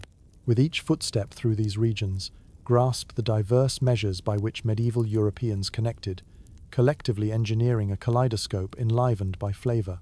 Gather amidst cronies, families, and strangers, invisibly drawn together around communal fires and blistering hearths, borrowing briefly from the ephemeral bounty bestowed by land and moment. Reflect upon the power of shared beverages, a vibrant mixing of tradition, aspiration, and fellowship, entwined across people and place. Rest gently now, as twilight transforms into night, dreaming of voyages woven from vine to grain, adventurously borne by spirits etched eternally into stardust's refracted glow. May dreams envelop you, capturing the golden essence of regional uniqueness, a mosaic pieced across hearts and histories, nestled within the centuries' embrace where the pulse of life bubbles quietly, nestled in time's earnest cradle. As the medieval night unfolds its cloak of serenity, your mind drifts into the age-old craft of drinking vessel subjects that are as much a part of history as the drinks they held. Imagine the feel of cool, polished metal, the delicate clink of ceramics, or the earthy warmth of wooden mugs in your hands. Each piece weaves a tale of craftsmanship, taste, and the social rituals that energize medieval gatherings. Picture standing before a medieval tavern hearth, where vessels of varying shapes and sizes rest, capturing flickering firelight in their crafted curves. These containers were not merely functional, they were expressions of artistry and social standing. From the simplest wood-carved cups to the ornate goblets forged in noble households, each vessel spoke of its origin and intended purpose with silent eloquence. Rustic wooden mugs, ubiquitous among the common folk, were hewn from local timber. Their simplicity echoed the land's rugged charms. These mugs reflected daily life's rhythm, earthy and practical, continuously refilled in familiar taverns, a prelude to stories shared and laughter flung into the smoky air. More elevated gatherings might see the introduction of fine ceramics, glazed and painted with intricate designs. These vessels added a touch of grace to the table, their smooth surfaces an inviting contrast to an era often marred by roughness. Imagine sipping from a ceramic cup adorned with familial crests or floral patterns. Each one held a distinct narrative fading against time's ceremonial edges. For occasions of grandeur, noble houses boasted elaborate metalwork goblets and chalices crafted with silver and gold, often encrusted with jewels reflecting the flicker of candlelight. Such vessels elevated the act of drinking to a ceremony of its own, signifying wealth, power, and divine favor. In your hand, you cradle such a chalice, the precious metal cool to touch, cradling not only drink, but whispers of prestige flowing down through the fingers of transgenerational heritage. Stranger perhaps, but no less rich in history, are the bone or horn cups used by those wandering the rugged north. Their carved appearances echo the timeless sagas spoken around roaring fires, intertwining culture and craft. These vessels held not just drink, but the essence of their maker's lives. Each carve a story, each curve a memory, anchored at the edge of twilight. Consider the role these vessels played in medieval society. Toasts shared among allies, clandestine plans whispered into the depths of ale, filled cups, revelry celebrated by the rise and fall of tankards. Each cup was a participant in the rituals of feast and famine, union and discordant, unassuming witness, rendering itself to the tactile expressions of daily life. Historians still debate the extent of influence that foreign trade had on the design and variety of these vessels, pondering whether the importation of exotic ceramics or glasswares stirred innovation or merely underscored local traditions. Regardless, the vessels remained stalwart companions in the narrative of humanity's indulgence. Imagine the ceremonial pouring of wine into a recipient's cup, the sound of liquid traversing metal, ceramic, or wood, a symphony that transcends ages, capturing the essence of medieval life's intimate nature. Each pour demarcated a moment of fellowship, each vessel a gateway through which tales passed time immemorial. Join me as we drift through this gallery of medieval vessels, weaving stories through the drama of touch, taste, and texturia tribute to the brilliant harmony of utility and elegance. As vessels clatter united by spirit's ascent, so too does humanity's longing nod toward shared balances of simplicity and grandeur. As dreams descend to cradle-like velvet drapery, let imagination twirl round the vessels worn with both love and history's twisty paths. They brim with tales often untold, held dearly by those who carved, crafted, and sipped within world's lush embrace. As you ease into slumber's gentle fold, savor these historical reflections. Call upon echoes of laughter, merriment, and whispered secrets passed among friends, their essence captured once more, here and now, amidst your own night's shimmering release. Let the vessels whisper to you as you drift into the realms of dreams, where history resides, replete with life and longing within each intimate touch. As the medieval tapestry stretches further, cloaked in the mystery of night, we turn our gaze toward a realm where opulence and tradition converge the nobleman's table. Here, in the flickering glow of torch and candlelight within grand halls, the act of drinking transforms into a spectacle of lavish indulgence and distinguished customs. Step into the opulent surroundings of a medieval banquet hall, where the high, vaulted ceilings echo with the quiet murmur of anticipation, and the long tables are laden with fare. Imagine yourself seated amid nobility, where the banquet is not merely a meal but an orchestrated display of wealth and power, each element serving to dazzle and affirm status. The nobleman's table is resplendent with precious vessels and rare libations. Vividly colored tapestries drape the walls, their intricate designs catching the light from golden candelabras that cast dancing shadows across faces and fineries. Before you rests a goblet of chased silver, filled with a wine from the finest vineyard, its depth and body, a testament to the vintner's art and the noble host's discerning taste. Here, the wine is not simply drunk, it is savoured, its layers explored in a language that speaks of terroir as much as tradition. Each sip is a dialogue between earth and time, with bouquets that conjure images of sunlit vineyards and the tender care of grape and guardian. The wine is as inherently noble as those who sip it, a symbol of refinement and cultivated elegance. Beyond the wines, these aristocratic gatherings boast rare and imported spirits wheat and grape-based distillates from distant lands. Such exotic liquids carry with them an aura of enchantment, befitting their role in courtly intrigues and diplomatic negotiations. It is said that a single drop can transport one's senses across borders and into the hearts of foreign dignities. The table itself, a stage for elaborate feasts, boasts copious dishes, their origins a wondrous mix of local produce and far-flung imports. Here, meals are enhanced by complementary drinks, each pairing carefully chosen for its capacity to elevate taste and honor both spirit and flesh. A dish of vibrant spices eclipsed by wine's harmony, or perhaps a roast duck crowned by an infused ale that echoes its rustic grandeur. In this setting, banquets reinforce the noble hierarchic arch of a guest's eyebrow, marked by the quality of the drink offered, the depth of one's cup, a direct reflection of esteem. Toasts rise, spoken in honor and camaraderie, glasses meeting in midair with a gentle chime that suggests accord and alliance. Yet, where there is grandeur, there is always the shadow of intrigue. These opulent soirees often serve as a stage for political maneuverings and whispered plots. The goblet, a confidant in clandestine exchange, tipplers reminiscing within its orbit. Historians still debate the true reach of these opulent banquets into the heart of political power, whether palatial gatherings served more for show or genuine influence. Regardless, the nobleman's table remains a symbol of cultural heights and diplomatic dances threaded with revelry. Where the tales of grandiose consumption fade into whispers at night, imagine this. The humble beginnings of these elaborate forms of indulgence may have roots in simpler gatherings. Yet, they evolved through centuries, their intricacies refined as etiquette, harmonized customs within categorized taste.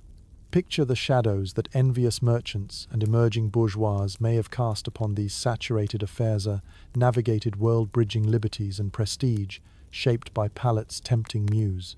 Now, as night's embrace deepens, consider these noble feasts within the quiet of your thoughts. These moments capture opulence, resplendent with a history that seams together humanity's ceaseless thirst for luxury and the narrative spun around the flickering warmth of candlelight. As you nestle into sleep's tender folds, gentle dreams shall guide you through corridors of illustrious halls, amid chivalry's reflection and resonant celebration, sir. Tableau rich with drink and diplomacy, that casts its enchanting spell, whispering through collections of time. Let your rest sink deep into these aspirations. Vibrant with memories of opulence and whispers of granduras, stars trace over history's shimmer, with delicate threads sewn of sovereign stories told with noble ease. As the night deepens further, we wander into a world where the sacred and the economic knit tightly together the domain of trade guilds and brewing monasteries. Imagine the echo of prayers weaving through the stone halls of a monastery, harmonizing with the rhythmic clinking of metal as guilds engage in their time-honored crafts. Here, in these hallowed grounds and organized collectives, the production of drinks becomes an art refined by devotion and mutual collaboration. Begin with the monasteries, beacons of stability and knowledge in a turbulent medieval landscape. Within these cloistered halls, monks nurtured not only the spirit but the barley and grape, their brewing overseen with meticulous care and prayerful intent. Picture monks in traditional habits tending to vast vineyards or toiling over bubbling vats, their piety infusing their processes with a sense of divine dedication. Monasteries became renowned for their wine and beer, producing renowned vintages that were believed to hold medicinal properties as well as spiritual significance. Wines christened with names evoking the sacred Cistercian, Benedictine, or Trappist were crafted with a finesse that attracted nobility and commoners alike. You can almost imagine the rich, deep hue of these storied vintages, sunlight glinting off the casks as they aged in cool, stone-walled cellars. Beyond the walls of monastic sanctuaries lay the towns, where trade guilds thrived, enforcing standards and ensuring the quality of goods produced by skilled artisans. These guilds united brewers, winemakers, and traders in a structured community where knowledge and practices were shared, fostering innovation while preserving tradition. You stand in a bustling market square, a vibrant tapestry of activity where guild marks denote quality and reputation. The guild system ensured that the production and sale of drink adhered to established standards, elevating local artisans as both craftsmen and guardians of quality. Symbols engraved on barrels or etched into clay pots served as promises to customers who sought quality and authenticity. Guild charters outlined recipes and techniques, passing down an inheritance as rich as the liquid itself. Beneath the mechanistic veneer, guilds also played a crucial social and educational role. Such organizations were deeply entwined with the fabric of medieval communities, cultivating a sense of brotherhood, mutual support, and shared destiny among its members. Feasts and celebrations hosted by guilds became opportunities for revelry, where conditions rigid by daylight softened against nights embrewed in friendships struck beneath well-tended bough. Highlight the interplay between monasteries and guilds, their paths intersecting in the trade routes and market stalls where monastic wines met town-brewed ale. Historians still argue whether guild regulations spurred or stifled creativity, or if monasteries served mostly the site of stability in a world marked by disruptive change. But within this uncertainty, each organization forged a path to necessity, trust flowing between them like the drinks they produced. In this complex weaving of sacred devotion and pragmatic enterprise, understand that monks and guildsmen both played heed within transient episodes where life and commerce arced hands, locked in fluid grace. From the solemn dedication of monastic creation to the collective determination of guild craftsmanship, each cup bore more than mere want. They carried vision and persistence. Cask and cup enveloped destiny, unlike the observer's side embrace. In their hands were tools and spirits lifted toward brightness, yet guided by brim shadows cast along wooden stalls' intricacies. As the night wraps its gentle tendrils around you, let this dance of monks and merchants resonate in memory's flourishing rhythm of kettles stirred by monkish prayer, upheld by guild standards embracing industry's measure. So sleep soundly, allowing the murmur of trade and tradition to sing you home. Allow those devoted to craft and collectivity their own peaceful keeping within day's shadow, wrapped about with echoes soft and dreams born beneath vaulted arches, carried within secure spirits, escaped upon medieval dreams, flourishing, sweet, savoured, and serenity.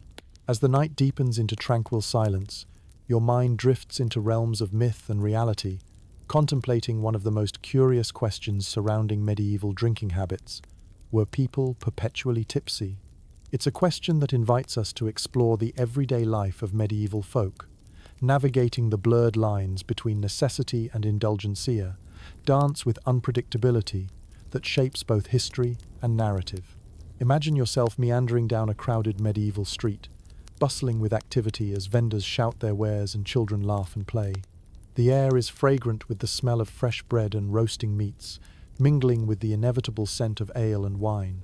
You pass by a tavern, where the laughter and hum of conviviality spill out into the cobblestone street, echoing the sounds of social fabric woven into the daily grind.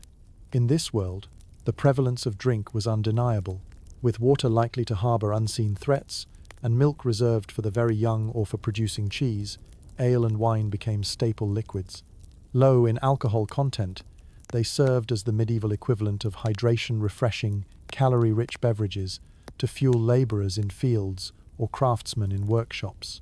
Within this context, the notion of constant mild inebriation emerges. The average person in medieval Europe may have consumed more alcohol in a day than we might in modern times, simply because it was safer and more readily available than water. The scene is easy to imagine. A communal jug passed among farmhands to quench their thirst during a noontime break, households' ale lasting throughout the day, cups strategically filled and drained in time with life's liturgy. But here lies the rub. This mean a lifetime of gentle tipsiness. Historians still argue whether or how alcohol consumption shaped social dynamics and decision-making, suggesting that, while many drank regularly, the potency of what they drank was rather less than what modern palates are accustomed to. In truth, the majority drank to quench thirst, not to incapacitate. You find yourself among labourers breaking from toil to quaff honest ale that sustains their strength. In softer moments glow, picture knights breaking bread over fine wine, its full-bodied grace enveloping esprit de corps, encouraging whispered counsel or bold declarations between spirited sips. At the same time, amidst the humdrum days, festivals and holy days stood as vivid exceptions. These were times when the cups brimmed over and spirits soared high. With tavern doors flung wide, licorice-scented meads flowed freely, adding a heady companion to revelry's raucous notes and dances throbbing beneath velvet skies days when restraint slumbered. The dual nature of drink sustenance and indulgence coalesced into a delicate give and take within society. On the one side, everyday hydration, bolstered by moderate consumption. On the other, the manifestation of communal cheer in full swing at celebratory gatherings. Within this tapestry, legal regulations attempted to maintain order. Quite embedded in tapestries, threaded law represented tales of knights yielding solemn requests. Sumptuary laws aimed to limit the explicit extravagance in clothing and consumption to prevent lower classes from mimicking those above. Meanwhile, local ordinances might enforce ale testing, a curious job requiring an official ale conner to sample new brews, assuring quality while mitigating any chance to alter fate's course through yeast's charisma. All these elements interplay seamlessly into the narrative of civilization, no stranger to life's vagaries. In medieval times, each cup was a vessel of potential, a chance to fortify or unwind, bringing forth stories unrehearsed, an exercise in balance within the mundane and extraordinary alike. Whether partaken by need or whim, drink connected individual pursuits to collective pathways, holding the mystery of moderation against enchantments of over-remembrance. As dusk leads into night's warmth, let fantasies of medieval life sway within ale's whispered comfort and wine's eloquent embrace to the gentle rhythm of lullaby's cadence.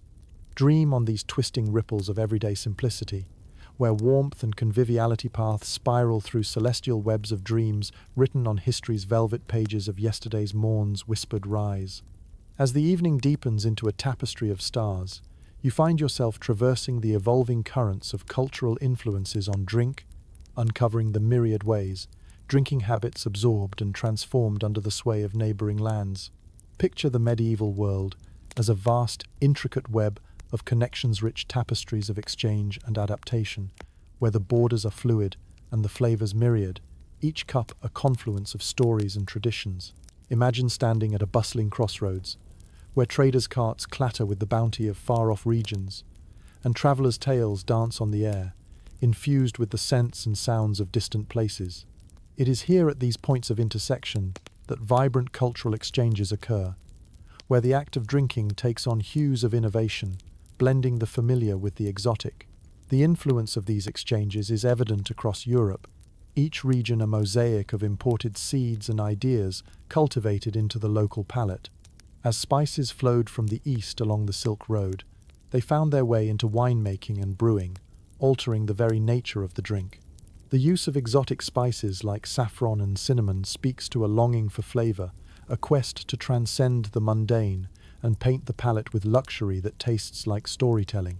From the winding paths of the Levant came knowledge of distillation, transforming medieval Europe's approach to spirits. Pioneering alchemists adapted ancient techniques, capturing the very essence of grains and fruits to produce stronger, more potent beverages. You can almost hear the chiming of glass alembics in shadowed chambers, where scholars and explorers stood on the brink of what seemed a magical metamorphosis. In the Mediterranean, where the sea served as both barrier and bridge, Italian and Iberian winemakers adorned their craft with the influence of Greek and Phoenician viticulture, drawing upon techniques that aged and refined their grape-laden elixirs. These were lands where the sun kissed the vines and the wines, infusing them with warmth and history, each bottle bearing the legacy of centuries-old exchanges. The contributions of the Moors in Spain and Sicily left indelible marks. Their early advances in agriculture and irrigation transformed mundane landscapes into flourishing vineyards and orchards. From the Moors flowed stories of the Andalusian wine blends, unlocking entire worlds contained within clay amphorae and whispering of brilliant sun-drenched afternoons. In northern Europe, the Norse sagas and trails to far-flung reaches brought with them unique brews and meads, informed by the flora of rugged landscapes and stories of gods and explorers far-reaching. In these regions, ale was more than sustenance. It was woven into the very fabric of society's saga and identity, companions to their resilience.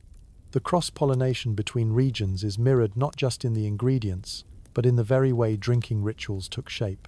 In some courts, the tastes and styles of foreign lands engendered a new sophistication in wine appreciation, with the ruling class eager to embrace wine's role as both symbol and substance of alliance and refinement.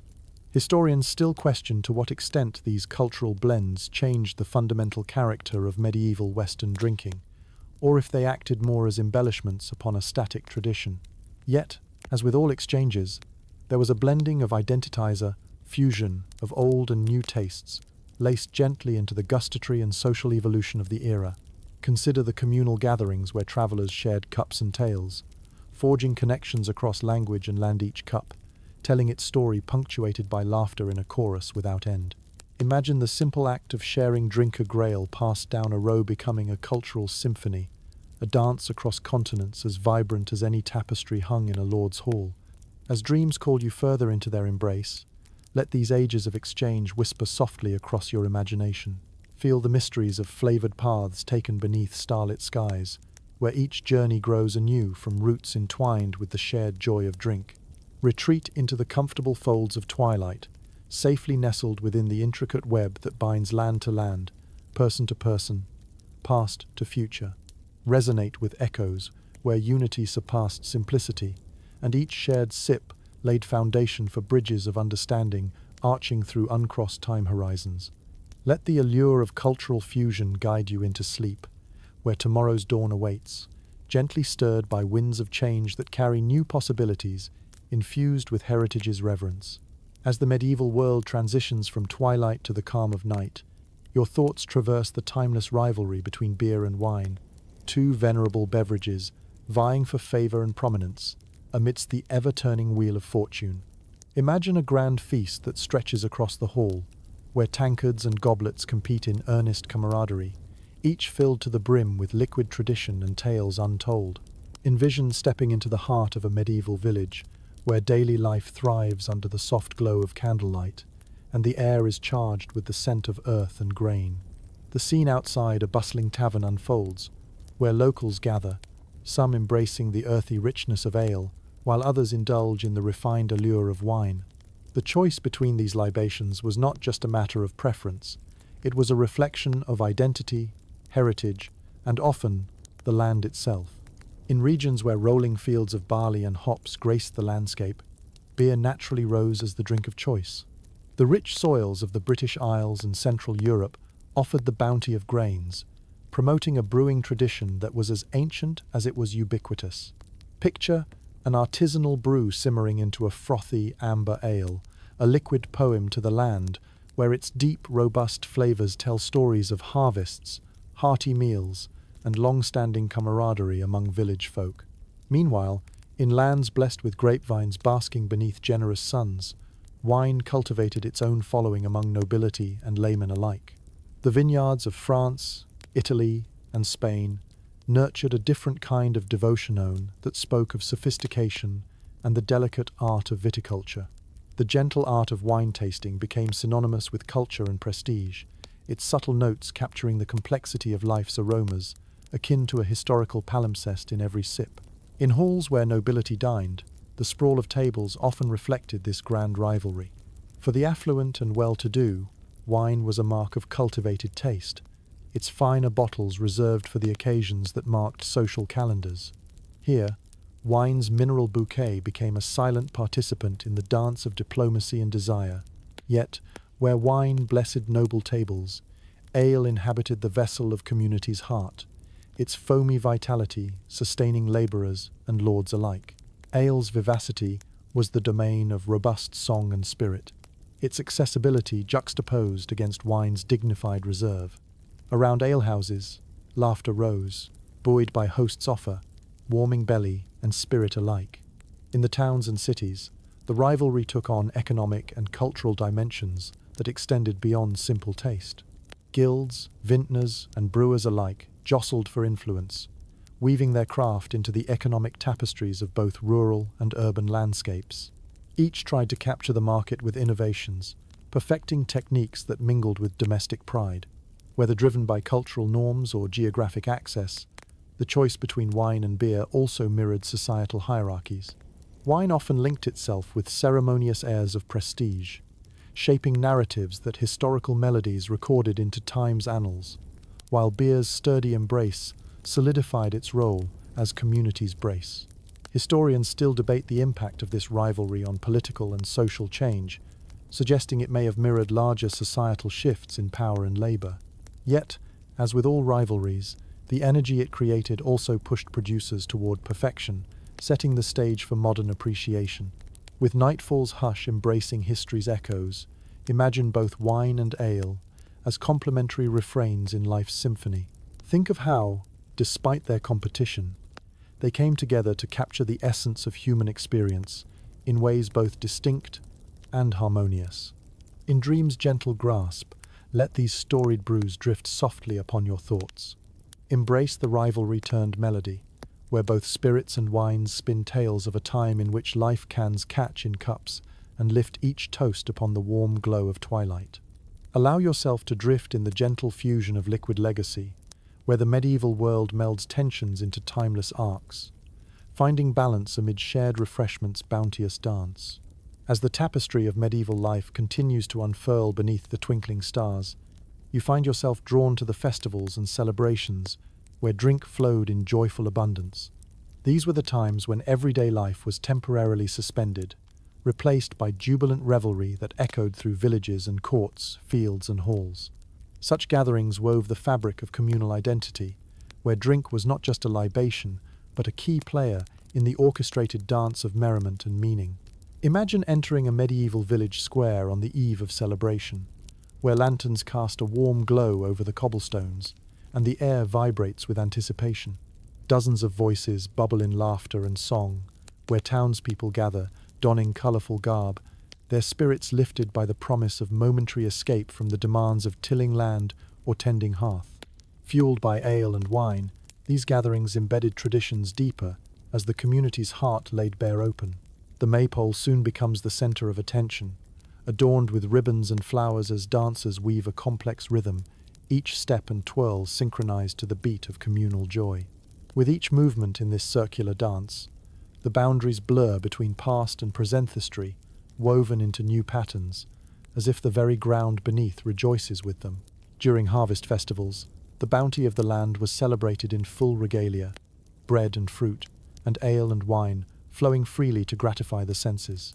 Imagine the cornucopia of harvest-laden tablisa, keen representation of the fruits of labor, where each drink served symbolized both gratitude and abundance.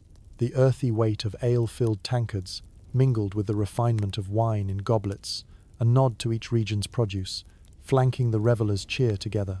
Not only did these festivals bind communities, but they also solidified the bonds between feudal lords and their subjects. Gatherings in great halls saw chandeliers glimmering overhead as nobles extended hospitality to their vassals, upholding traditions of giving and perhaps reinforcing hierarchies etched by loyalty. The cups overflowed with ambition's reflection or allegiances confirmed, as unity sang through smiles and storytelling. In these moments, drink served as both social lubricant and cultural anchor, keeping alive the stories of their forebears and creating new memories that would pass through generations. Anniversaries of victories, saintly days, or religious feasts expanded cultural horizons, each sip bolstering spirits and lightening burdens with affirmation and camaraderie. Consider the jester or minstrel weaving stories and song, backed by ale-induced gusto and heralding themes shared beneath the shroud of mirth.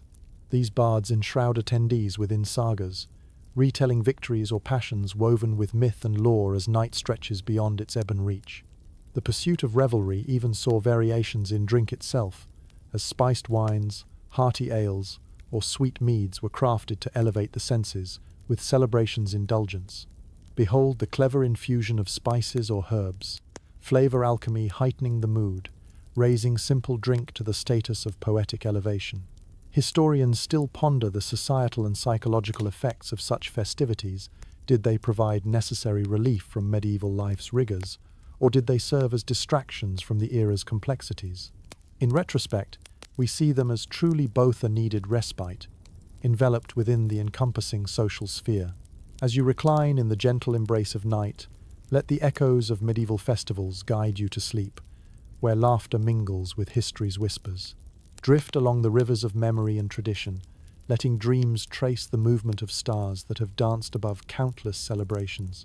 Feel this tapestry of merriment weave across time's expanse, warming your heart with its enduring brilliancy. Dance uninterrupted by the ages, life celebrated in every flute and chalice, and solace found within midnight's tender embrace. With each breath, find yourself wrapped within joys, echoing softly through dreams, carrying you gently into the velvety folds of medieval revelry's embrace. As the evening mellows into a tapestry of dreams, your thoughts are drawn toward the tantalizing idea of medieval drink recipes, secret concoctions passed down through generations, each offering a taste of history. With tongues keen for exploration and hearts open to tradition, let's explore how these ancient recipes might find their place in modern life, reimagining them with a twist for today's palate, while cherishing their rich heritage.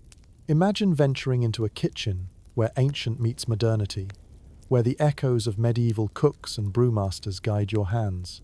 The glow of candlelight illuminates the contents of a recipe parchment, aged and sepia-toned, its edges curled by time. The ingredients are humble yet magical in their combination, each one a doorway into the past. Begin with a medieval favorite, the spiced mead. Known for its sweet honeyed warmth, this drink was often enhanced with spices that danced upon the tongue. Picture it now in your hands, a gleaming golden potion. To recreate it, you'll need honey. Not just any honey, but one redolent with the fragrance of wildflowers. Add water and a rich mix of spices like cinnamon and ginger, cloves and cardamom. Allow it to ferment until its gentle bubbles rise, and sip it under the stars for that old-world ambiance. Then there's the hearty winter ale, crafted from barley and hops with a playful hint of nutmeg or mace. Imagine its robust flavor, capturing the essence of medieval hearthsides. In today's world, you might take it a step further, enriching the brew with flavors of orange peel and a touch of vanilla, just enough to whisper warmth on the coldest of nights. Let this ale bear the stories of ancient brewers while it comforts modern souls gathered around its presence. For wine enthusiasts, consider a medieval mulled wine. This classic was a staple at winter feasts, invoking a sense of warmth against the chill. Red wine forms the base, blended with honey, fresh slices of citrus, and aromatic spices such as star anise and bay leaf. In a modern twist, explore adding a splash of brandy or a handful of dried cranberries, allowing flavors to infuse and deepen as they meander through simmering afternoons. Perhaps your fancy turns to Hippocras, a spiced wine cherished since the Middle Ages. Today, you might start with a robust red or even a white wine, choosing spices that reflect your palate. Add sugar, cinnamon, ginger, and perhaps hibiscus flowers for their floral tartness. Hippocras's transformation from festive medieval potion to modern marvel is complete as it's steeped with time and memory. Historians still argue whether these ancient recipes can truly be replicated in today's world, given the shifts in agricultural practices and palate evolution.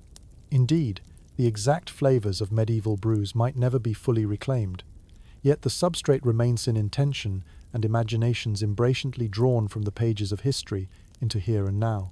Yet, as you stand before this modern alchemical chest, revel in the harmony of blending past with present. Slight tweaks in recipe unfurl, a glory hidden within sip's soft velveteen embracetimes. Burnished honor mingles playful caramel delight across heavenly indulgence. For each sip traces an arc through gentle echoes retrite in elegy's chant, stationed firm upon serenade's caressing cradle of reminiscence. Now, as night deepens its velvet hues, close your eyes and imagine partaking of these reimagined drinks with friends under a canopy of stars. Let the warmth of drink and company wrap around you like a cozy blanket, bridging gaps whether near or far. Celebrate the spirit of human ingenuity and tradition re-inspired, savoring each drop as a tribute to the flavors that once filled medieval taverns and courts, made timeless in ever-breathing renewal.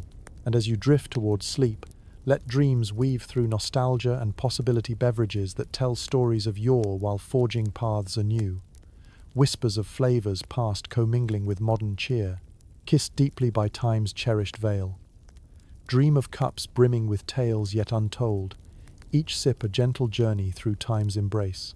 As we reach the final stretch of our journey through medieval drinks, take this tranquil moment to reflect on the vibrant history you've traversed, sipping delicately from bygone eras and tasting the essence of life that slipped through those storied barrels and cups. Imagine yourself walking through time's passage, where each step echoes with the laughter of past feasts, and each sip recalls the clang of medieval tableware beneath the starry firmament. Pause to picture the medley of scenes from our exploration. The bustling medieval taverns, where ale-fueled camaraderie warmed not just the bone but the soul. The noble feasts where wine flowed as freely as the tales shared around the table. The authentic craft of campesinos and monastic brewers, making elixirs guided by tradition and sanctity. These rituals and relics of history have offered a window into the lives of those who came before us. Understand that food and drink fashion not only sustenance but society, binding people to each other and to the land in a web of shared experiences that continue to influence our modern palate and cultural appreciation. Recall, too, the women's crucial avenues in brewing, their craft and their courage carried forth through trials and societal changes that shaped the very fabric of this age-old industry.